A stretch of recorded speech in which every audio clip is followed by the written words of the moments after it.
Hello বন্ধুরা, আপনারা দেখছেন কোস্ট অফ এনিমে চ্যানেলের নতুন একটি ভিডিও, যেখানে আজ আমি এক্সপ্লেন করব ব্যাটল অফ দ্য হেভেন সিরিজের সিজন 5-এর 3 নম্বর এপিসোডটি। তো এপিসোডের শুরুতে আমাদের অকশন হাউসের সেই লাস্ট আইটেমটির বক্স দেখানো হয়।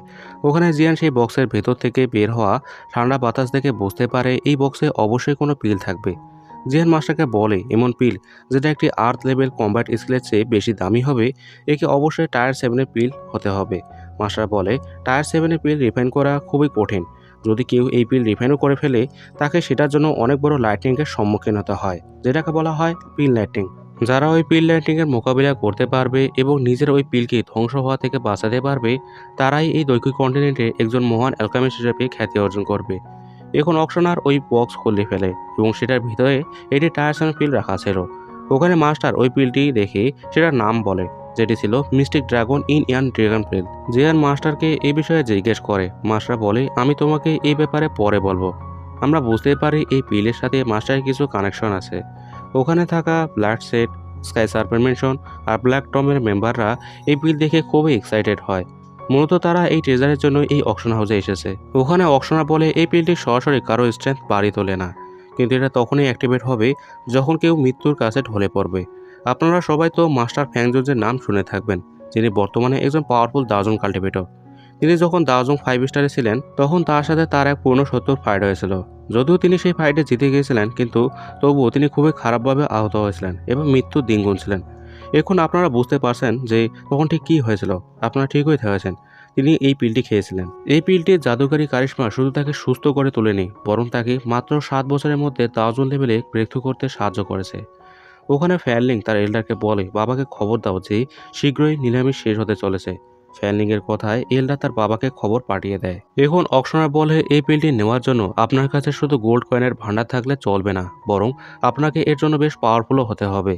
ওখানে মাস্টার জেনকে এই অকশন হাউস থেকে বের হতে বলে। সে বলে এখানে আর দেখার মতো কিছুই নেই। মাস্টারের কথা মতো জিয়ান সে অকশন হাউস থেকে বের হয়ে সোজা অকশন হাউসের ম্যানেজমেন্ট অফিসে চলে আসে, যেখানে ম্যানেজার হু জিয়ানকে তার পিটগুলোর মুনাফা হিসেবে 9,30,000 গোল্ড কয়েন এটি কার্ডের মাধ্যমে দিয়ে দেয়। জিয়ান তার পাওনা টাকা বুঝে নিয়ে সেখান থেকে চলে যেতে শুরু করে, কিন্তু ম্যানেজার হু তাকে আটকায় আর তাকে বলে আমাদের 8 গ্রেড লিডার আপনার অ্যালকামি স্কিলের জন্য আপনার প্রতি ইন্টারেস্ট দেখিয়েছে।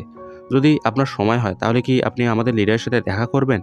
জিয়ান বলে আমার প্রশংসা করার জন্য আপনাকে অসংখ্য ধন্যবাদ, কিন্তু আমার অনেক গুরুত্বপূর্ণ কাজ আছে যে কারণে আমি এখানে দেরি করতে পারবো না। সে এই বলে সেখান থেকে চলে যায়। ওখানে এখন 8 গ্রেড লিডার ইউয়ান ই চলে আসে। সে ম্যানেজার হুকে জিজ্ঞেস করে সে জিয়ানের আইডেন্টিটি জানতে পেরেছে কিনা। ম্যানেজার হু বলে আমি তার মুখ দেখতে পারিনি, কিন্তু আমি এটা বুঝতে পেরেছি সে অবশ্যই কোনো হাই লেভেলের অ্যালকামিস্ট হবে। ইউয়ান ই বলে তার আইডেন্টিটি খোঁজ করার জন্য কয়েকজনকে তার পিছনে লাগিয়ে দাও। আমাকে এখন পার্সোনালি স্কাই সার্পেন্ট মেনশনের কাছে টায়ার 7-এর পিলটি হস্তান্তর করার জন্য এখান থেকে যেতে হবে। এখন আমাদের জিয়ানকে দেখানো হয়, যেখানে মাস্টার তাকে বলে কয়েকজন 8 গ্রেডের গার্ডসরা তোমার পিছু করছে। জিয়ান চালাকি করে গার্ডসদের বোকা বানিয়ে তাদের থেকে পালাতে সক্ষম হয়। ওখানে মাস্টার জেনকে বলে আমি ফ্যানলিংয়ের লোকেশন খুঁজে ফেলেছি, তাড়াতাড়ি তার পিছু করো, না হলে ওই ম্যাপের টুকরাটি আমাদের হাতছাড়া হয়ে যাবে। এখন আমাদের স্কাই সার্পেন্ট মেনশনকে অকশন হাউসের বাইরে দেখানো হয়, যেখানে ওই স্নেক লেডি বলে এই ট্রেজার নিয়ে ব্ল্যাক কর্নার রিজনের বাইরে নিয়ে যাওয়া মুশকিল হতে পারে, এর জন্য সবাই সতর্ক থাকবে। এখন তারা সবাই জঙ্গলের ভেতর দিয়ে চলতে শুরু করে। এই সময় ওই স্নেক লেডি বুঝতে পারে কেউ তাদের পিছু করছে আর এই জঙ্গলে লুকিয়ে আছে। সে এটা চেক করার জন্য জঙ্গলের আড়ালে তার একটি স্পিরিচুয়াল স্নেক ছেড়ে দেয়, যেটি খুব সহজে ব্লাড সেক্টের লোকদের খুঁজে বের করে। এখন তাদের সামনে ব্লাড সেক্ট এল্ডার আর তার ডিসেবলরা চলে আসে। ওখানে ব্লাড সেক্ট এল্ডার বলে এল্ডার কুইং আপনি সত্যি অনেক পাওয়ারফুল, কিন্তু আমিও তো দেখি আপনি ব্লাড সেক্টের ডিসেবলদের কিভাবে আটকাতে পারেন। কুইং বলে ব্লাড সেট কি স্কাই সার্পেন্ট মেনশনের সাথে শত্রুতা করতে চায়? এল্ডার বলে আমরা আপনার সাথে শত্রুতা করতে চাই না, কিন্তু আপনি শুধু আমাদের ওই পিলটি দিয়ে দিন। কুইং বলে তাহলে দেখি তোমরা ঠিক কি করতে পারো।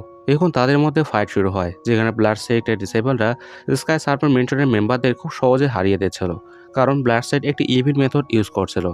ওখানে এল্ডার বলে এখনো সময় আছে, আমাদের ওই পিলটি দিয়ে দিন, না হলে এর পরিণতি আরো ভয়াবহ হবে। কুইং তার জট বের করে বলে ব্ল্যাক সেটের এই মেথড আমাকে আটকাতে পারবে না।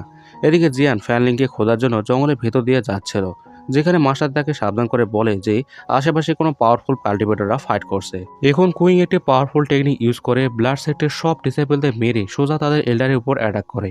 এলা তারা এটাকে সামলাতে না পেরে দূরে ছিটকে পড়ে। কুইং তাকে বলে ব্ল্যাক সেট কি ভেবেছে তারা এত সহজে আমাকে হারাতে পারবে, কিন্তু তখনই ব্ল্যাক সেটের লিডার ফ্যানলাও চলে আসে। সে এসে স্কাই সার্পার মেনশনের সকল মেম্বারদের মেরে কুইং এর উপর অ্যাটাক করে।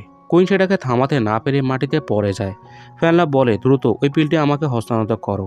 জিয়ান এসব কিছু লুকিয়ে দেখছিল, আর সে দাহং লেভেলের কাল্টিভেটরকে দেখে ভয় পেয়ে যায়। মাস্টার বলে চিন্তা করো না, আমি তোমার অরা লুকিয়ে ফেলেছি, সে তোমাকে খুঁজে বের করতে পারবে না।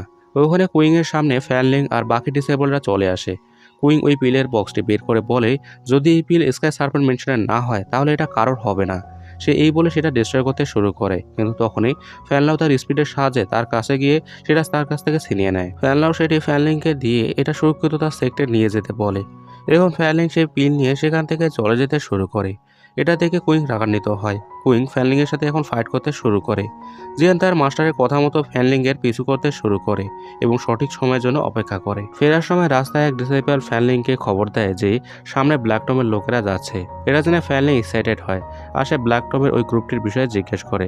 ডিসেবল বলে তাদের গ্রুপে মোট 6 জন লোক আছে, যাদের মধ্যে 2 জন দাওলিং, 1 জন দ্বাদশী আর বাকি সব দাওশী লেভেলে আছে। ফ্যানলিং বলে চলো এখন তাদের সাথে মোকাবিলা করা যাক। এল্লা তাকে আটকায় আর তাকে বলে আমাদের আগে এই পিডি সুরক্ষিত সেক্টরে পৌঁছে দেওয়া উচিত।